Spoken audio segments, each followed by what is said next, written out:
When you ask someone what their favorite childhood games are, you'll get a variety of answers for sure. Spyro the Dragon, Mario Kart, Crash Bandicoot, and then there's that one guy who answers, Madagascar, Operation Penguin on the Game Boy Advance! Don't be like this guy, there's a warrant for him too. Madagascar Operation Penguin on the Game Boy Advance is a game I have absolutely no history with. You'd think a guy who owns Phil of the Future would have played at least 5 minutes of Operation Penguin, but nope! The only games I've played based on island countries in the Indian Ocean would be the one and only Madagascar game on the Leapstra Almax. Not sure I could have gotten through my AP English class without it. Operation Penguin was released in 2005, developed by Vicarious Visions and published by Activision, the champions of the licensed market. They made Barbie! I'd give you a little bit more history about this game if the Wikipedia article wasn't 3 sentences of reviews. Seriously, there's almost no information about this game online, no development history, nothing. Just reviews and gameplay. This Wikipedia is basically an obituary. Well, if the game's development wasn't noteworthy, maybe the game will be.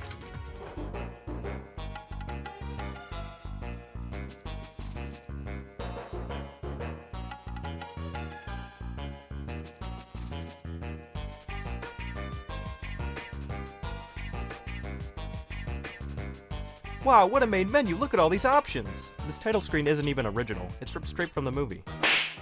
What you're looking at right now are digitized sprites, and for those of you with lives, that means they took 3D models or captures from the movie and turned them into pixelated sprites. This was the same technique used to create the groundbreaking sprite work in Donkey Kong Country and Mortal Kombat to make them look hyper-realistic. For the time, that is. Here it just kinda looks sad. I thought this was a monkey mid-squat. Platforms blended in the background. It's so hard to make out what some of these sprites are. Everything on screen is a mess. What am I looking at? Like seriously, could you identify this tree in a police lineup? And that's 1 point for the LMAX game. But whatever, let's hop into the first level. We are prompted to enter a name into a profile, and since video games allow you to do anything and be anyone, I chose to be Wallace.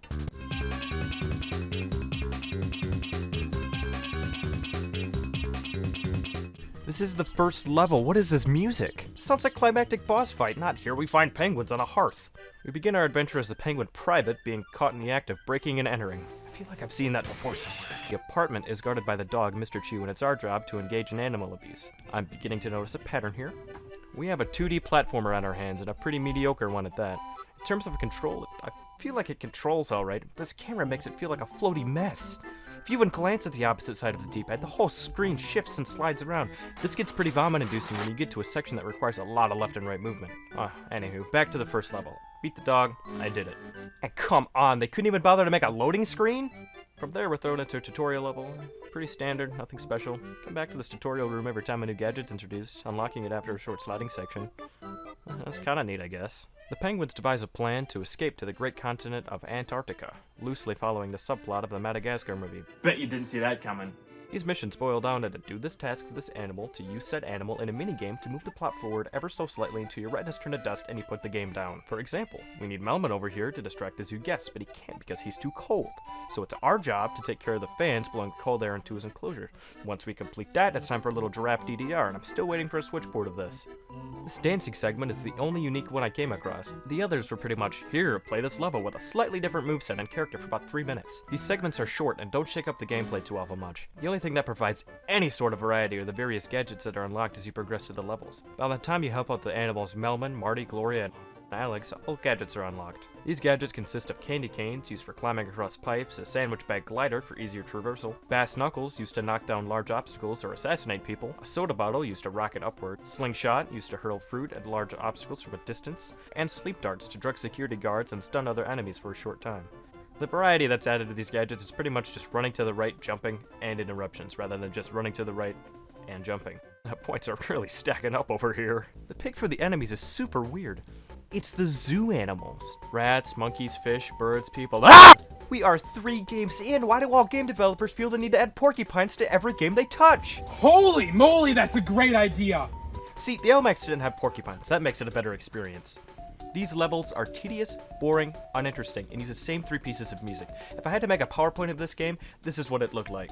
Good evening. Welcome to my PowerPoint presentation of Madagascar, Operation Penguin.